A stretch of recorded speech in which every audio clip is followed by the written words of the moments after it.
everybody. Welcome. I'm Ashley with The Tallest Tulip, here with a floral design workshop. We're going to get started here in a few minutes. I'm just going to take a few more minutes to welcome everybody in. I'm so glad that you joined today. We're going to have some fun and learn how to make a beautiful flower arrangement.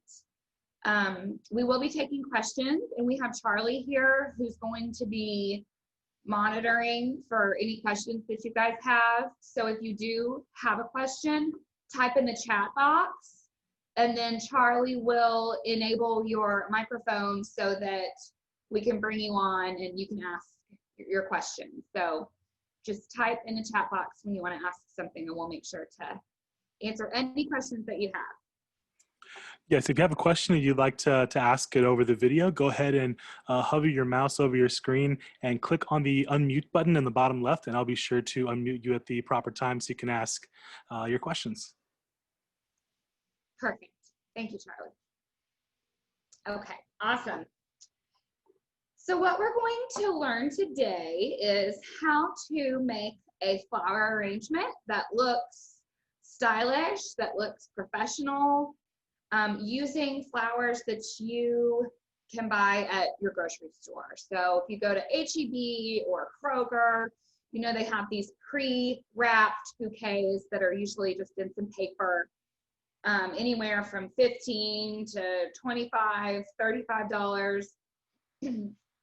And you get them home, and this is kind of a large one, but it's a big chunk of flowers, and a lot of people will just drop this in a vase, and it kind of flops everywhere, and it doesn't really look that professional.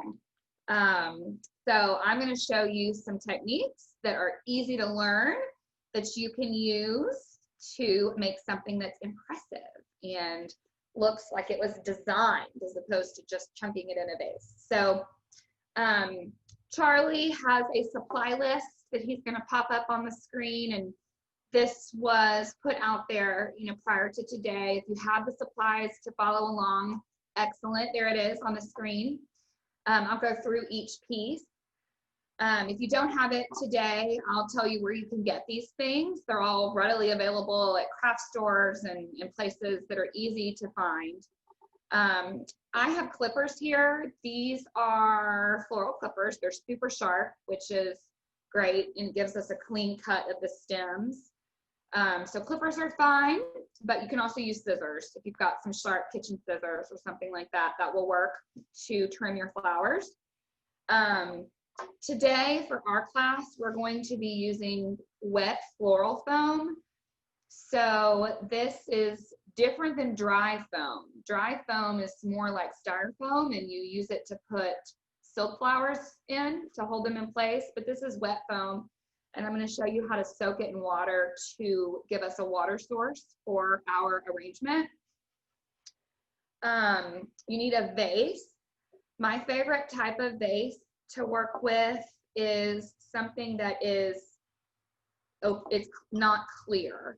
A clear vase, oftentimes you'll see all the stems and the mechanics, and there is a technique to arrange everything so that the stems are very beautiful and uniform, but it takes a lot of practice and time. And I think for our purposes and to make this easy for you guys, get something that's not clear. The ratio as far as size, your vase is typically going to be 1/3 of the height of your arrangement. So you've got 1/3 height here for your vessel, and then your arrangement is the other 2/3. So keep that in mind when selecting a container. If you get something tall, you're going to have a really, really tall flower design. So keep that in mind. There's other techniques that you can use to create a structure for your arrangement as opposed to using floral foam. Our favorite thing to use is chicken wire. And we actually have a flower kit, a supply toolkit that's going to be going up on our website for sale, with a collection of all of our favorite floral tools. So the chicken wire will be in that toolkit, and we're actually going to be choosing one of you guys to receive that toolkit, so for free, and we'll ship it to you. So if you want to put your email address in the chat box in the comment section, we'll be selecting a recipient at random to win our super cool toolkit. But chicken wire is a very environmentally friendly alternative to using foam. Foam has come under criticism in the last couple of years because it's not biodegradable.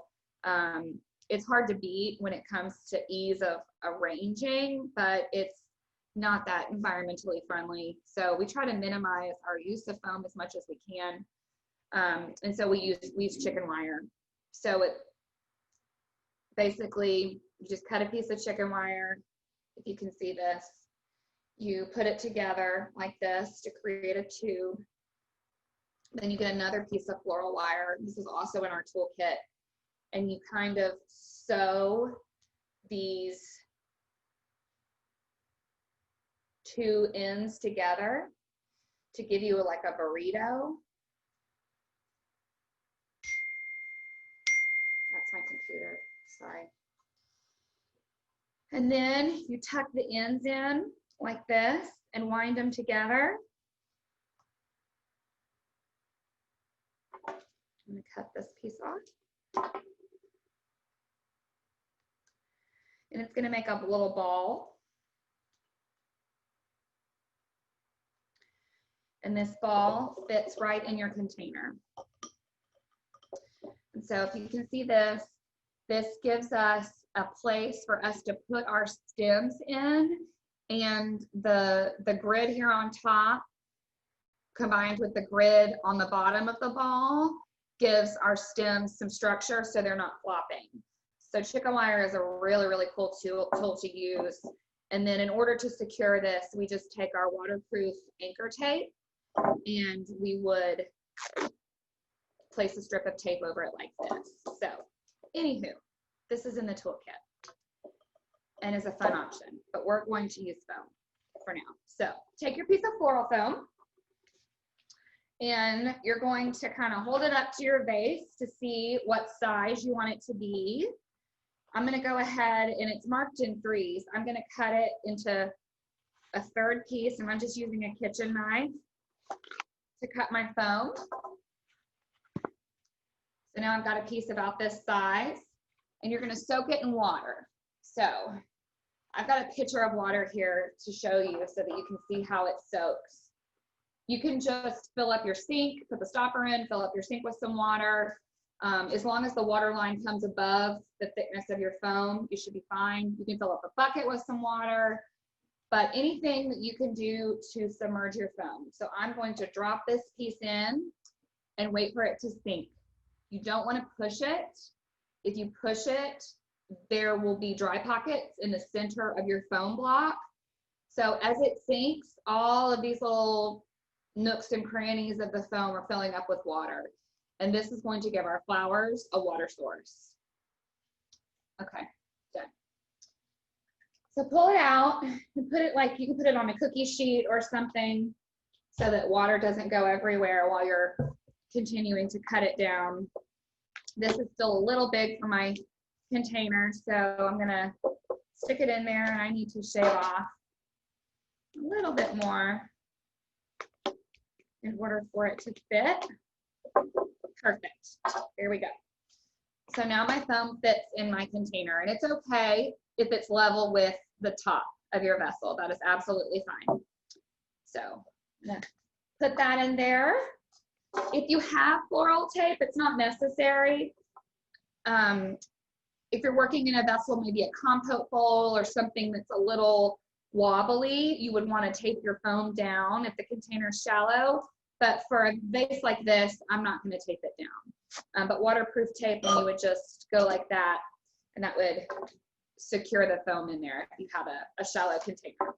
So when you get your bouquet of flowers home from the store, go ahead and unwrap it.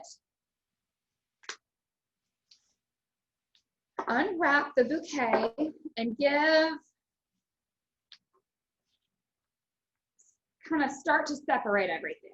I'm going to separate all of my flowers by like flower type. So there's a lot of different types of flowers that come in these grocery store bouquets. Roses, alstroemeria, baby's breath. What else, Susan? I got Susan here. Y'all can't see her, but she's here. Carnations. We do have some carnations. Palms, chrysanthemum.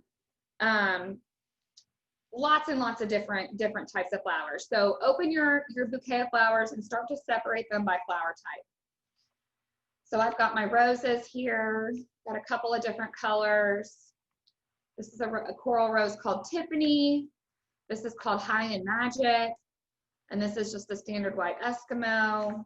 We've got some peach carns here. And then I've got some greenery. So your bouquets, make sure you purchase one that comes with some greenery. I know our HEB has separate little greenery bundles that you can buy too. So if you buy flowers that don't have greenery with them, definitely pick up one of those greenery bundles. So I'm gonna lay everything out here so I can see what my materials are. This bouquet also has a couple of textural elements. I've got some white wax flower here and some blue thistle. So this will be fun, just a fun texture to pop in there to give it a little bit of interest.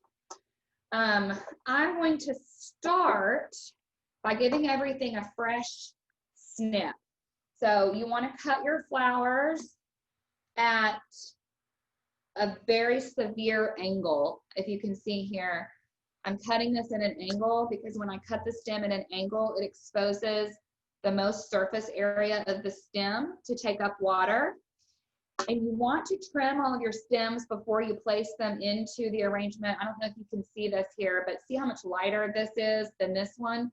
That's because this stem has not been trimmed and it's sealed off at the bottom, and it's not going to drink water nearly as effectively as this one with all of those membranes open to take up water. So anytime you put something in your vessel, give it a trim. We're going to start by greening out our arrangement. So find your greens. And I've got some eucalyptus here. Eucalyptus I love because you can turn a piece like this into 5 or 6 different pieces to fit into your design. So it has all of these branches that branch off of the main stem. I'm going to start trimming off of the main stem so that I get little pieces like this.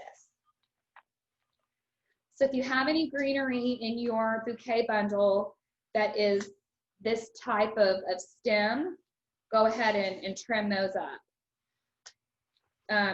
Those could be salal, it's called lemon leaf. It's pretty common in grocery store bundles. What else? Eucalyptus for right, silver dollar eucalyptus for sure, seeded eucalyptus. Ruscus, which I'll show you here in a moment. But we're going to start by inserting some greenery to create a base layer in our foam. And you just want to twirl your vase around and start putting these stems in. You don't want to put them in perpendicular to the foam. You want to put them in kind of at an angle so that your design flows up and out. Okay, just to give us a little bit of a start, because once we get a lot of flowers in here, it'll be hard to get down into that base layer of foam. I've got a few more pieces. I throw my trash on the floor. Keep a trash can next to you though, if you don't want to do that. All right. So this is Italian ruscus. And it also has all these offshoots off of the main stem. These are short little pieces, so I'm going to save those for last. For now, I'll just put them to the side. I'm going to do some more, another stem of eucalyptus. Do we have any questions so far? I actually have a question for you. Yeah. So when you're looking for greenery and stuff to go around your flowers, what exactly are you looking for when you're picking through these different kinds, be it the eucalyptus or the lemon leaf and things like that? Great question. Um, it's important to select materials that have different colors, different shaped leaves, different textures. That keeps the design interesting. If all of your greenery looks like this, there's not going to be very much dimension and depth to the design. But if we pair this really vibrant green Israeli ruscus with a more blue-green silver dollar eucalyptus, the leaves are different shapes, they're different colors. This is pretty waxy. This is pretty matte finish. It gives a lot more interest and allows your eye to move through the arrangement. So it's not just about shape, it's about color, it's about texture, it's about all the different variables you can actually put into the vase itself. Absolutely. Absolutely. And that goes for your flowers too. You want to select blooms that are different shapes, different sizes, different textures, to create this type of design. If you were doing something that was what we call a pave, that's just a bunch of flowers all bunched up together, it kind of makes a big ball of flowers, you would want to select like blooms. But for a garden style arrangement that you're going to be able to make with these flowers that you can pick up at a market, definitely make sure there's different shapes and colors and textures for the greens and the actual flowers themselves. Gotcha. And if anyone else has any questions, please feel free to type them into the chat or go ahead and click on the bottom left of your screen on the unmute button, and I'll unmute you so you can ask your questions. Awesome. Thank you, Charlie. Okay, so now we're going to start by putting in our focal flowers. So your focal flower is typically going to be the largest bloom that you have in your bunch, the bloom that you really want to highlight. And this is going to be the star of the show. It's best to put these into an arrangement in odd numbers. So by that, I mean you wouldn't want to put 2 in here because that's going to look like eyeballs looking at you. You don't want to put 4 in here because then it looks very square. So we put focal blooms and all blooms for that matter in our designs in odd numbers. So I'm going to start with 3 and see what that looks like. And then if we need to add more, we can. But we're going to create an asymmetrical design with our flowers today. This garden style is really, really popular right now. It creates a arrangement that looks like it was just picked out of a garden somewhere, hence the term garden style. So I'm going to cut my stem at a really severe angle, trim longer rather than shorter to get started. You can always make it shorter, you can't make it longer. So I'm going to give myself quite a bit of length here, and I'm going to start out by putting it in at an angle. So here's the top of my vase, and I just put that in at an angle. Do you have to stick the flower all the way into the bottom, or how far in does the flower have to go into the foam? It needs to go in just enough in order to be held up. At least I would recommend putting it in an inch or so at least. You do not need to push it all the way to the bottom. You don't want it to go all the way through and not be in the foam either, because then it won't have access to water. If you want to take your flower out and put it somewhere else, you absolutely can do that. Just make sure when you pull the flower out, you give the stem a fresh snip, because the foam does kind of seal up that membrane. So I'm going to take my next flower. I picked a different color, and I'm going to trim it a little bit shorter. And we're going to start by making a triangle. So I'm going to put him over here. And he's going in at kind of the same angle as the first flower, but he's going to sit lower in the arrangement. Okay. And then for my third one, this is one of my favorite roses. This is Tiffany. She's going to be front and center. So I'm going to put her down here.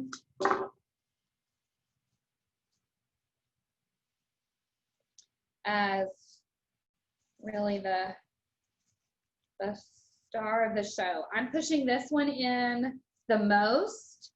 So it's the shortest, pushed in the furthest, and it's the most centered. I don't like where this piece of greenery is, so I'm going to move this over here. Sorry, that keeps dinging. I thought that was on Do Not Disturb. Okay, so now we're going to start putting in some filler flowers. So I've got some peach carnations here, and these are just going to give us some accent and kind of help fill in our negative space. So again, I trimmed it, and I think he needs to go right here in between. I'm doing this backwards, but in between these two roses.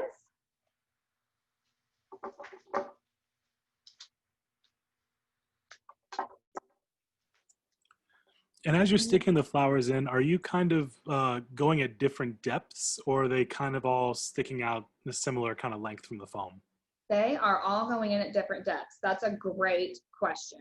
When everything is on a different plane, again, it helps your eye move through the arrangement. You don't get stuck on a chunk of flowers somewhere. So everything needs to be inserted in different heights and positions into the foam. So I put this one over here. You just want to sprinkle them around and spread them out. You would typically do the same on the other side. You can't see the back, but I'm going to put some flowers in on the back, kind of mirroring what I'm doing on the front to fill in that negative space. And I have another rose that I'm going to put in the back. Make sure that when you look at the arrangement, nothing is lined up.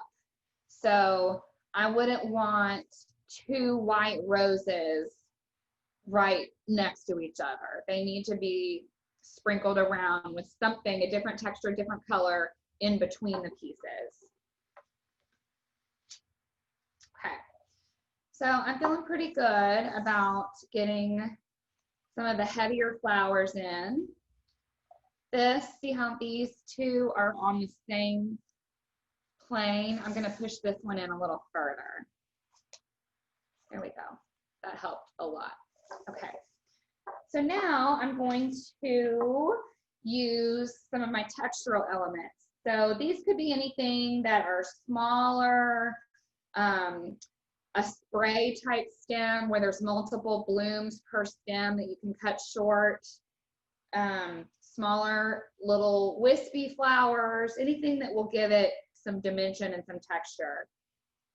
And I'm going to trim up my thistle. I want one of these pieces to be long. All of these are going to be short when I trim them off the main stem, which I'll go ahead and do. But that center one, I'm going to leave on the main stem so that I have at least one that I can put in with some height. So see, I did not trim that one. Okay, and we're gonna start filling in where you see some holes with some of these textural elements. And again, pushing them in different angles.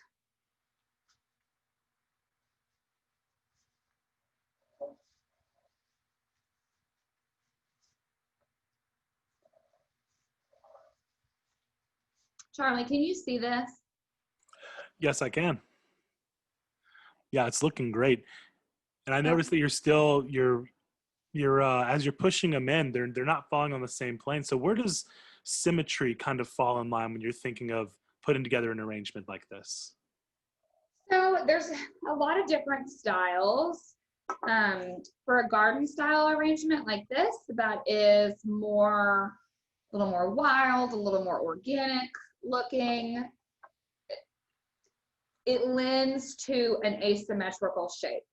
So we've got more height over here, and then it kind of we have a triangle with our three first roses that we put in, higher over here, longer, lower, lowest.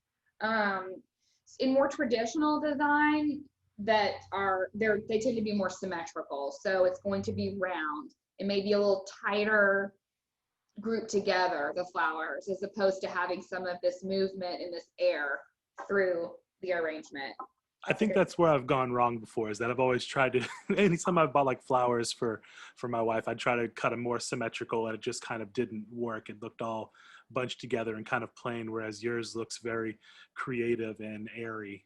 Yeah, don't be scared. It does not have to be, it is nearly impossible to make it perfectly symmetrical and have everything perfect, because all the flowers are different shapes. They're different. Not every rose is the same size. Not every rose opens the same way. So it's easy. It's a lot more forgiving when you create something like this that's asymmetrical. There's still a method, you know, thinking in odd numbers and thinking in triangles, but it's definitely much more forgiving. Okay, so we're getting there. Now I'm going to go back in with some more greenery. So I have a stem of, this is Israeli ruscus. I'm going to cut this into 2 pieces. I'm going to cut it right above this leaf so that now I can use this piece, and I can also use this piece.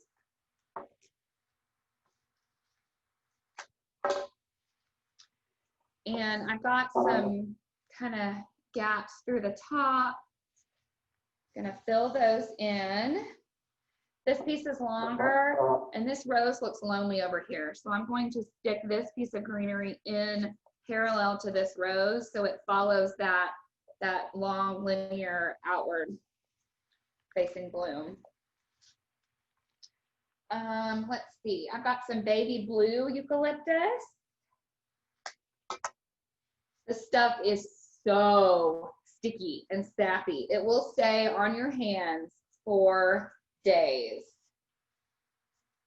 You can walk around and like pick up paper with your fingers after using this stuff, but it's so pretty and it smells amazing. You can put this in your bathroom actually. If you have a cold, put it in your bathroom, turn on the shower, let the eucalyptus start, you know, getting into the air, and it'll help clean out your sinuses. Okay, I'm gonna put this in the same line. So we've got some height here and some texture.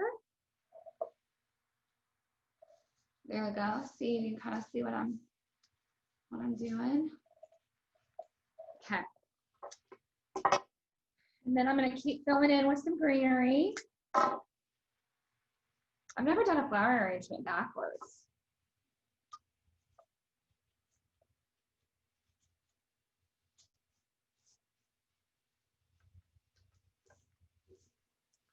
What is the extra greenery you're choosing to use right now? This is ruscus. This is Italian ruscus. It's a very vibrant green color. It is. It is. It's beautiful. We use this a lot in wedding designs on arches and arbors. It's very long and has a lot of movement to it.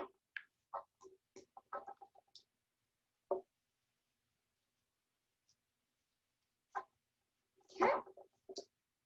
So I'm looking at the front of it. I'll turn it around for you here in a minute. Have a big hole in the middle.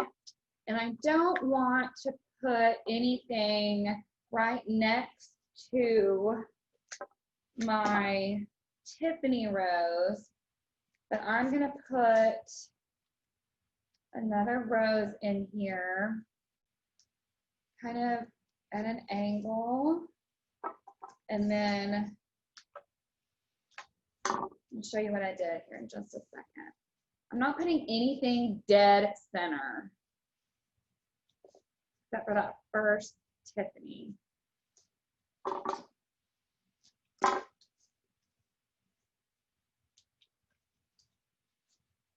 Okay, so I had a big hole right here, so I popped this rose in, and then I put a carnation in over here. And then I'm going to go in with some of the wax flower that we have and fill in right through this middle area. These are some crazy colors.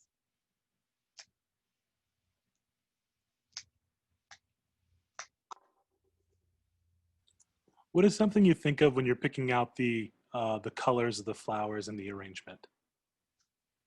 Ooh, that's a good question.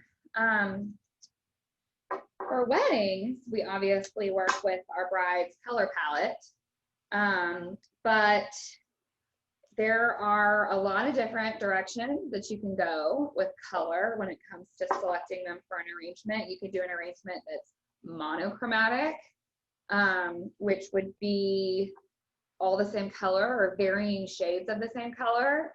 You can use complementary colors. Will you grab my color wheel? I think it's on the board. You can use, there's different terms for how color theory works. Analogous colors, complementary colors. For example, yellow and purple pair very well together. This is a color wheel. See, yellow and purple are opposite from each other on the color wheel. So anything that's opposite is a good choice. Anything that's next to each other also can pair well together. And then a lot of times it's just personal preference. If you think they look good together, go for it. Would you say that most greenery kind of works with any kind of colors that I'm picking out for flowers? Like, say I have an idea of what colors I want the flowers to use, but I'm not exactly sure what color of greenery, or if greenery even goes with the arrangement. Absolutely. Greenery is pretty universal. It can work in, I would think, more than with the colors, the style. So eucalyptus would not be something that you would want to put in a more, traditional uniform arrangement, because it is a little bit more wild. And it comes in a lot of different varieties, but whether it's the baby blue eucalyptus or silver dollar, it just has more of that kind of gardeny, organic style than something more traditional, like what would be some of the more traditional greens? Everything like a fern. A fern, lemon leaf, which is salal, camellia leaf, some sort of fern. Exactly. Leather leaf you see a lot in like red rose arrangements. That's kind of a more traditional green. So the style can affect how your overall arrangement, the greenery can affect how the style of your arrangement turns out, for sure. Okay, just gonna keep filling in with some wax flower. So we're just sprinkling this throughout to give some texture and dimension to it.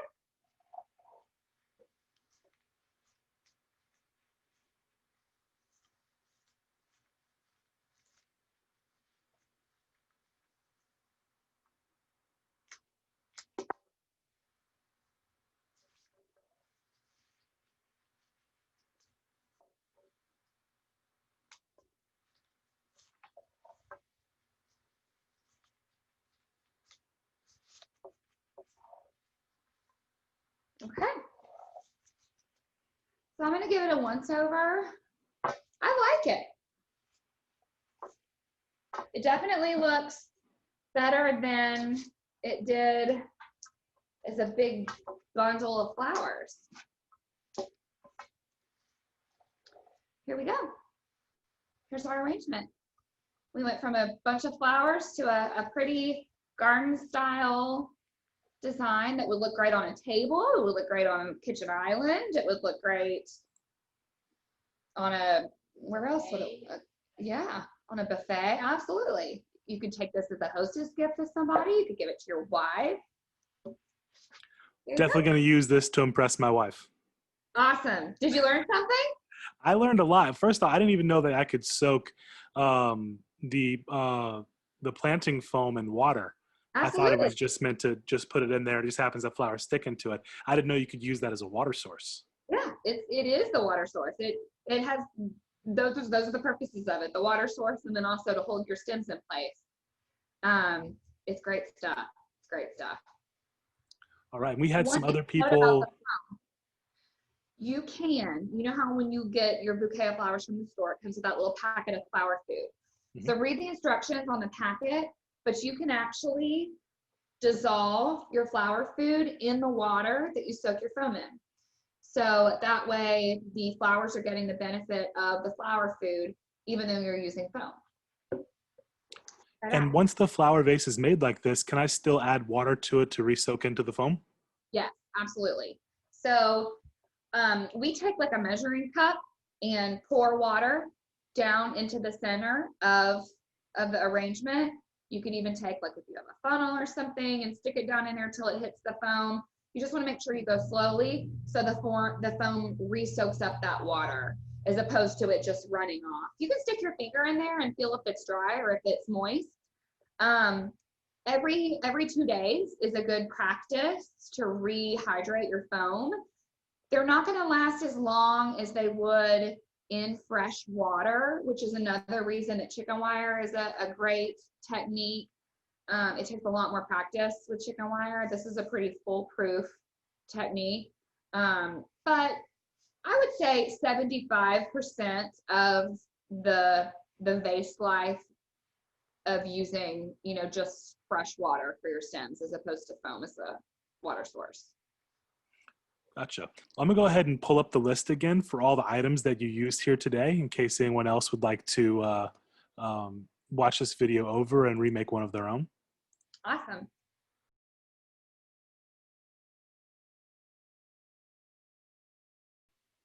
And all these flowers that you have here, do you have to go to specialty flowers to find these kind of, specialty flower shops to find these kinds of flowers and greenery? Or can I find this at the average grocery store, H-E-B, Kroger? All of this should be available at H-E-B, Kroger, Trader Joe's. Whole Foods has a fantastic, loose flower department where you can buy loose flowers. Costco, Sam's, yeah, we used, everything here is pretty standard. We used roses, carnations, waxflower, thistle, greenery, which consisted of eucalyptus, ruscus, pretty readily available items that we don't have to worry about season. These are always available as far as what's in season. And anything that's similar, it doesn't have to be these exact flowers. Anything that's a similar shape and size will work to create something like this. Excellent. And if somebody wanted to reach out to you to get more advice on it, or even to talk to you about flowers for their wedding or an event, how would they get in contact with you? Absolutely. So our website is thetallesttulip.com. We are a wedding and event floral design studio. We have a small retail division locally here in Sienna Plantation, where our studio is located, but for the most part, we do weddings and events of all sizes. So you go to our website and complete our inquiry form, or you can shoot us an email at info@thetallesttulip.com. It's the best way to get in touch with us. Thank you. Have a good day, everybody.